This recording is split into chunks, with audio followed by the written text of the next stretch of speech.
dá percentual, diz apenas que não pode ser excessiva. Exemplo de uma outra relação civil. Exemplo é o contrato de locação. O artigo 413 diz apenas que a cláusula penal moratória não pode ser excessiva. Ao dizer isso, sem dar percentual, permite que, por exemplo, num contrato de locação da vida real, a gente consiga ver multas por atraso no pagamento do aluguel em percentuais bem variados. Contrato de locação em que a multa ao locatário é de 8%, 10%, 12%. E tem toda essa variação na vida real. Tem toda esta variação nas provas da FGV, justamente porque o Código Civil não deu percentual, disse apenas que não pode ser excessiva. Essa é a cláusula penal que incide na hipótese de mora. Última informação importante sobre cláusula penal moratória. Para que o credor cobre a cláusula penal moratória, ele precisa alegar ou provar prejuízo? Não. De novo, ponha na vida real. Se você atrasa um boleto, você tem que pagar a multa apenas se o credor provar a você os prejuízos que ele teve por você não ter pago no vencimento, ou você paga a multa de qualquer jeito? Paga de qualquer jeito, né? Então, olha só, para se cobrar a cláusula penal moratória, o credor não precisa provar ou alegar prejuízo. Não precisa. Nenhuma cláusula penal precisa alegar ou provar prejuízo. É a grande vantagem. Então, olha só, que eu acabei de falar para vocês. A prova da OAB tem por perfil perguntar, dentro daquele caso prático, qual tipo de inadimplemento ocorreu e ainda dentro daquele mesmo caso prático perguntar o que é aquela penalidade imposta na hipótese de inadimplemento. Vamos testar.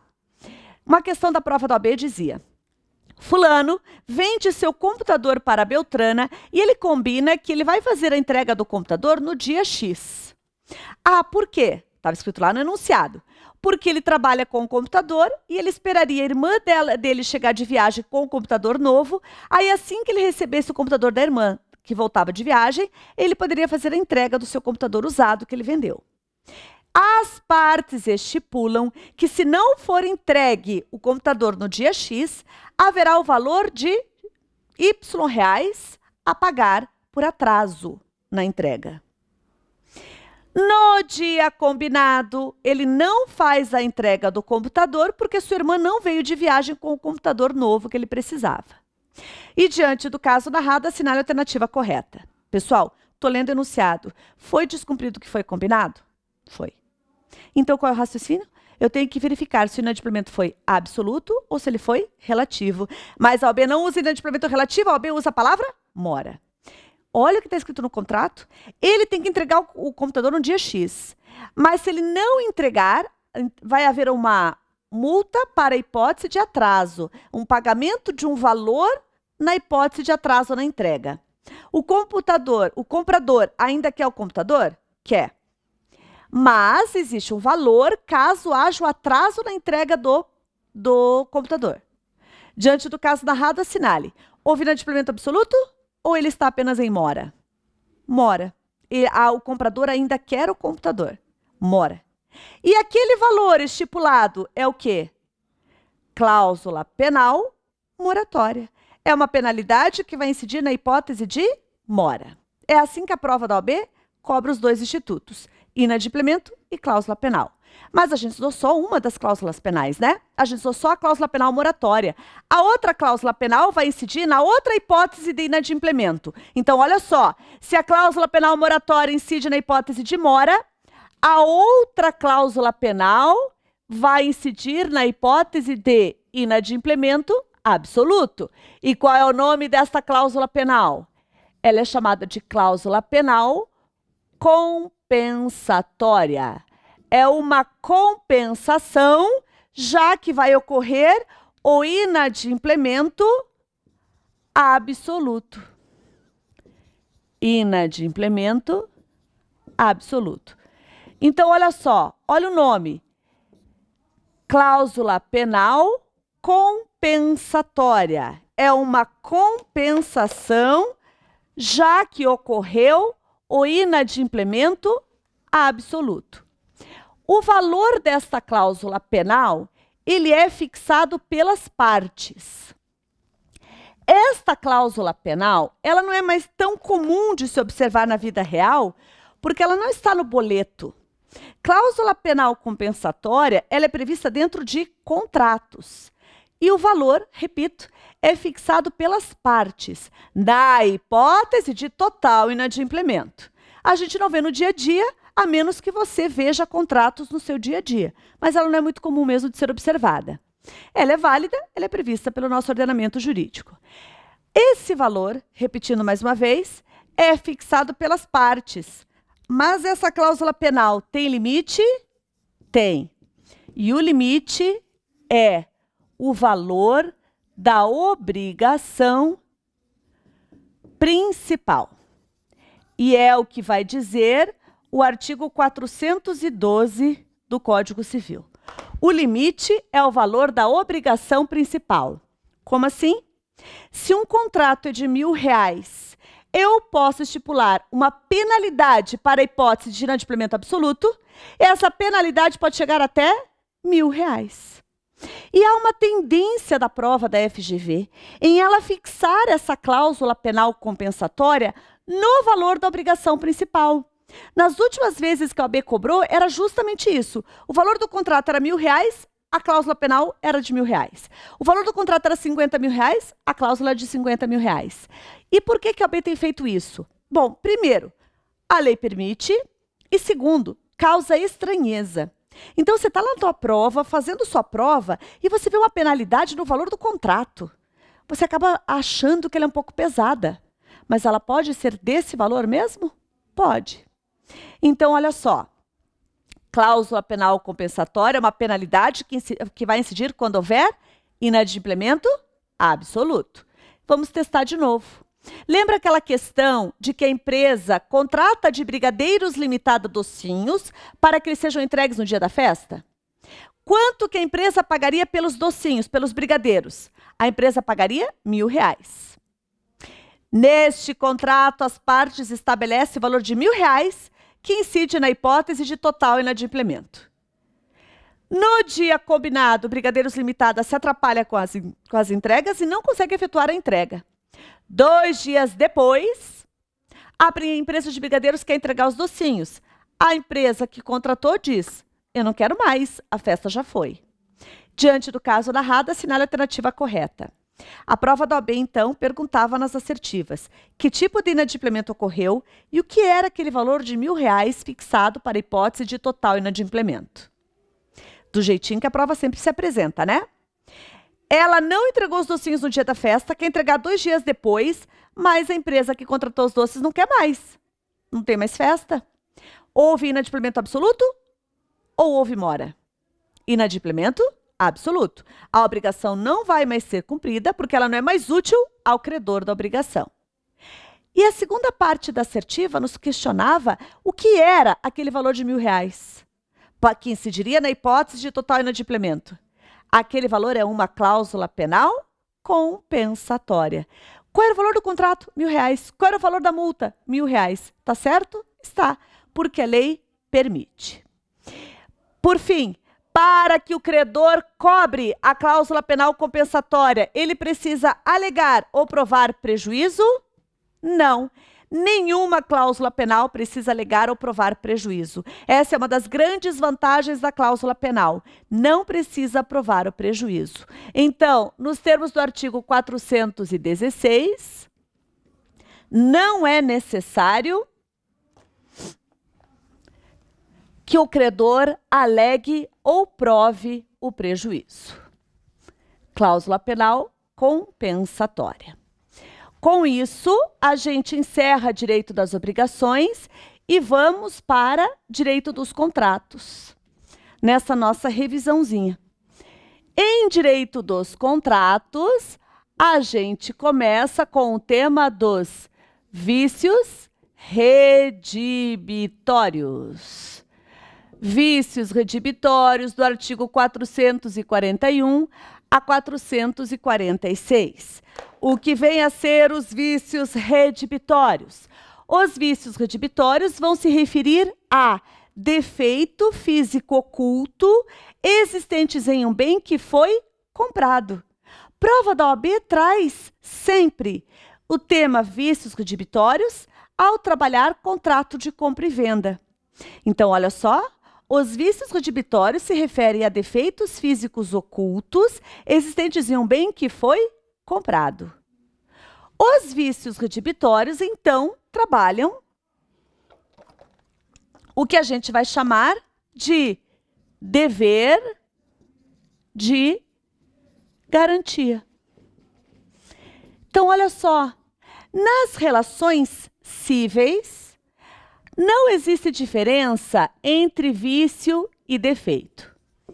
Por quê? Porque o Instituto dos Vícios Redibitórios vai trabalhar vício, defeito, físico, oculto. E repito, sem distinção entre vício e defeito que existe nas relações de consumo.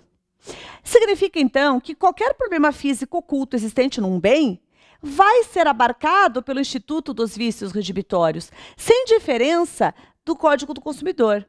Lembrem lá da professora Cláudia Silvano, que ela diz que vício tem a ver com qualidade e defeito tem a ver com quando afeta a segurança, saúde e segurança. Não existe distinção de novo. No direito civil é mais simples o raciocínio. Aí a dúvida que você fica é a seguinte: então como que eu sei na prova da FGV se vai ser Código Civil ou se vai ser Código do Consumidor? Você vai verificar a partir das pessoas envolvidas.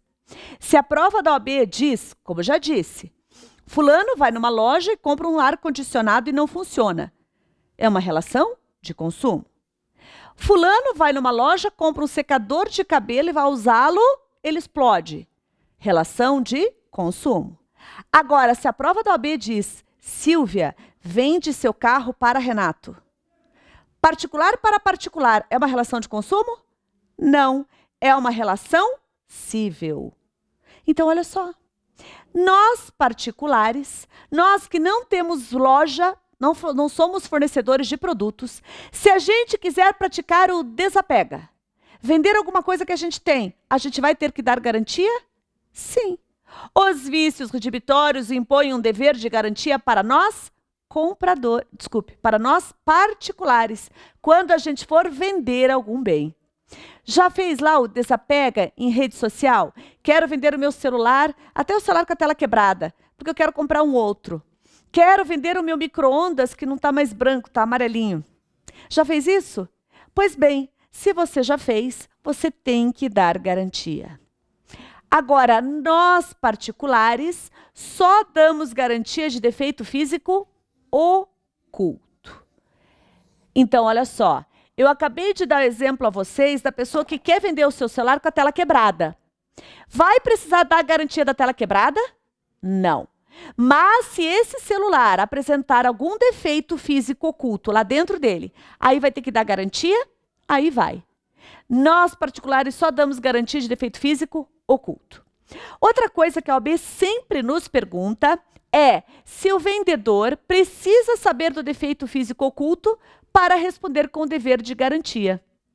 Precisa saber? Não. Isso a OAB sempre pega, pessoal.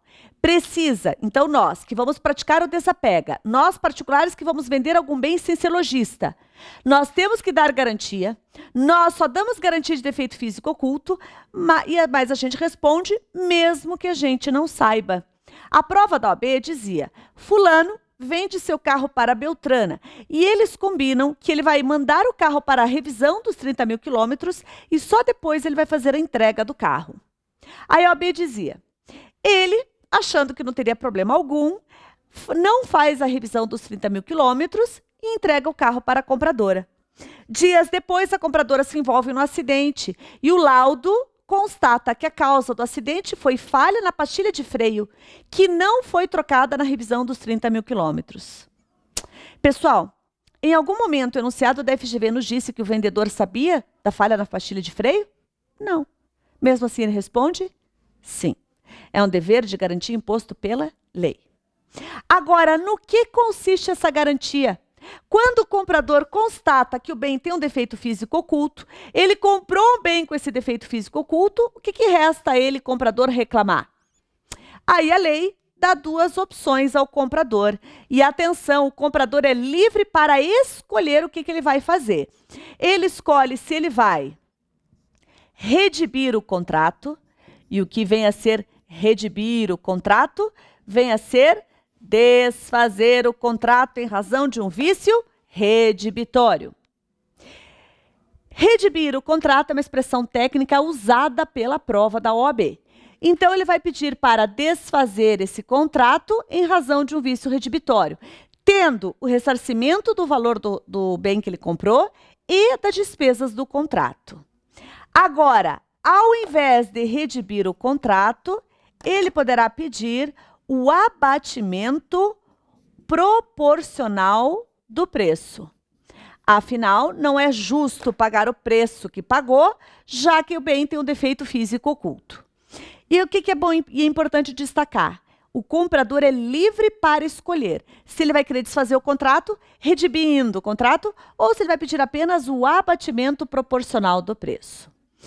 E, repito, o vendedor responde mesmo que o vendedor não saiba do defeito físico oculto? Sim. Agora, e se o vendedor sabia?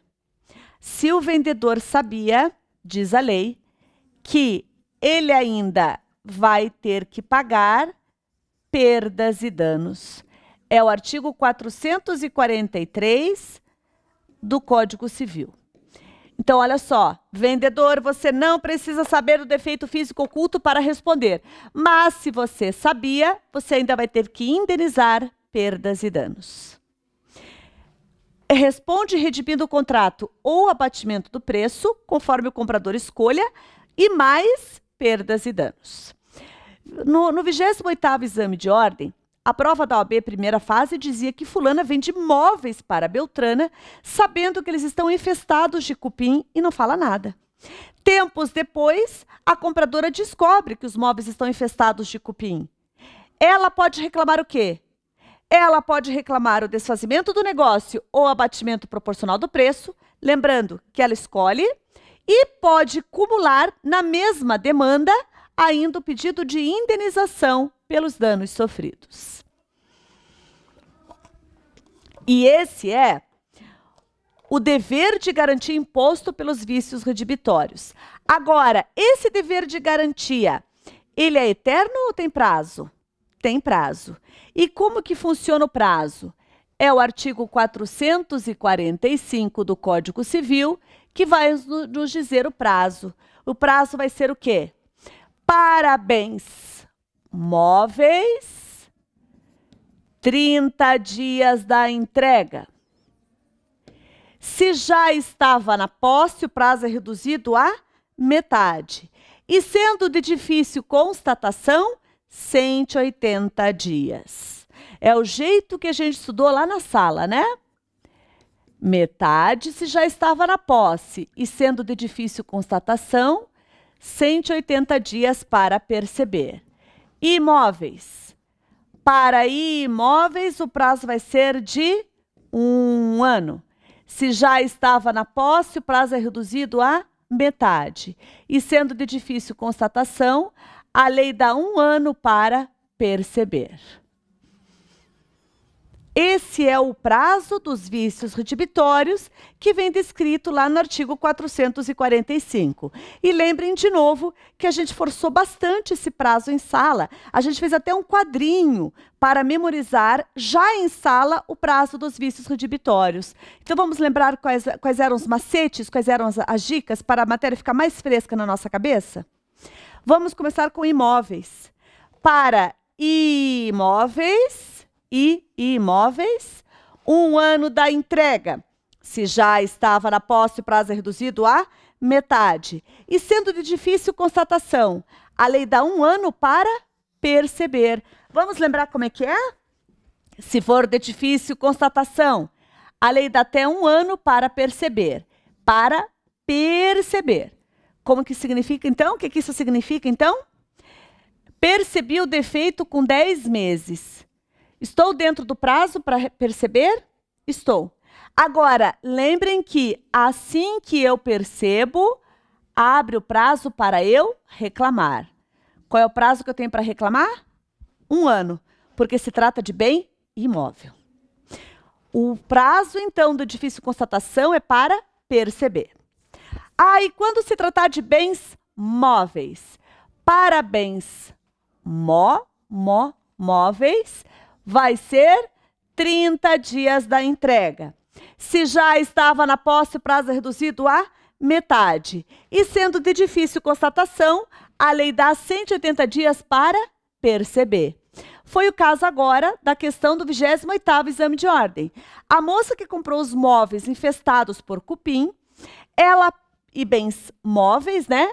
Ela percebe os cupins dentro de 120 dias.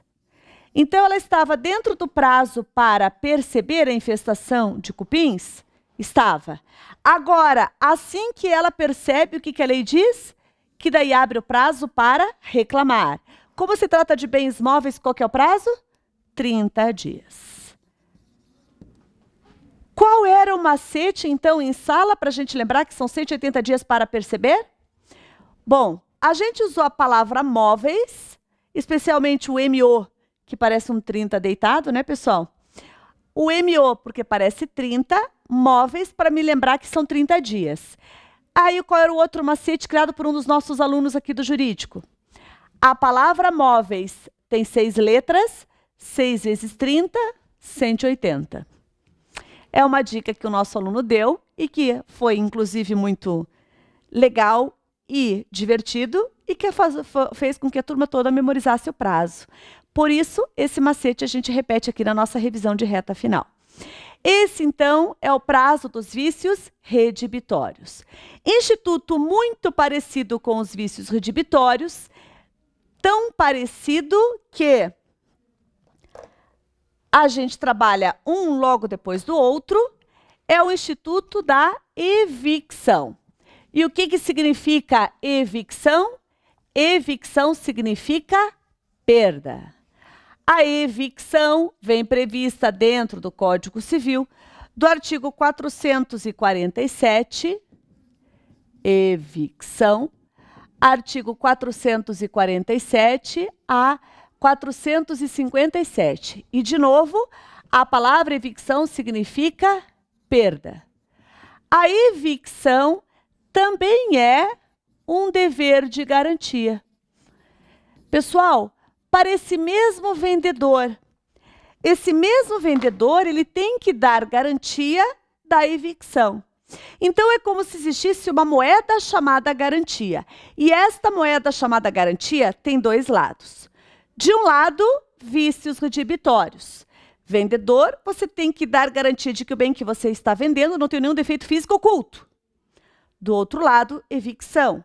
Vendedor, você tem que dar garantia de que o bem não tem nenhum defeito jurídico.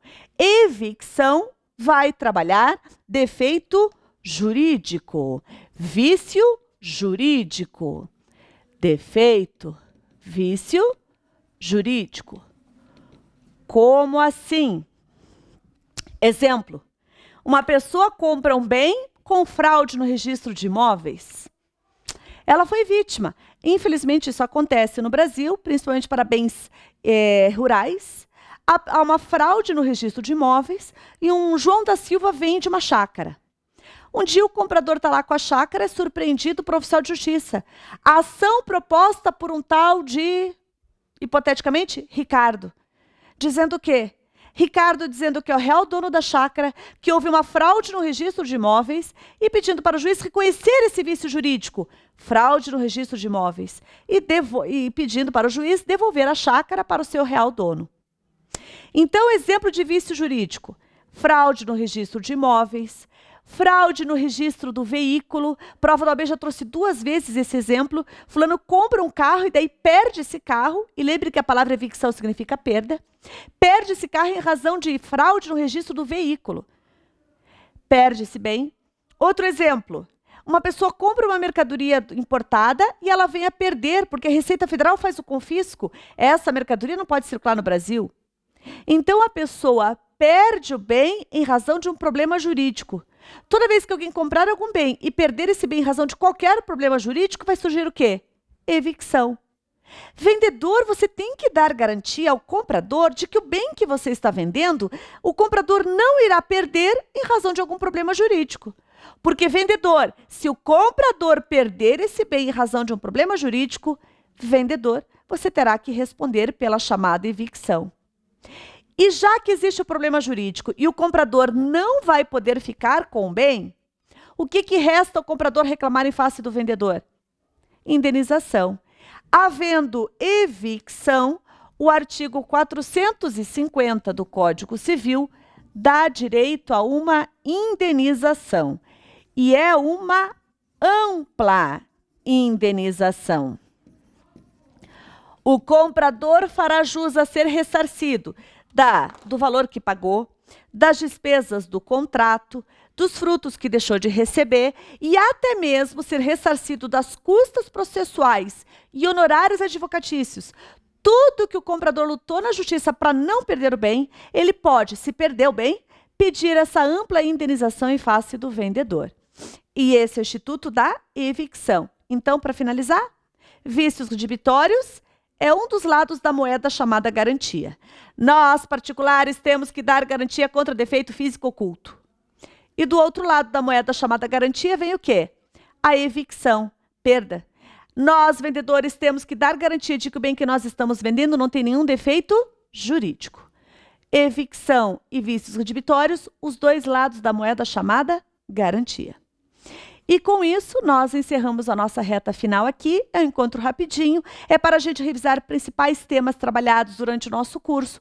Temas, inclusive, importantes para a nossa prova de primeira fase. E saibam que a gente está com vocês, né? Rumo agora à nossa revisão de véspera, rumo à resolução de questões, rumo ao acerto das questões de primeira fase e que venha a segunda fase. Até mais, pessoal, e a gente se vê. Tchau, tchau.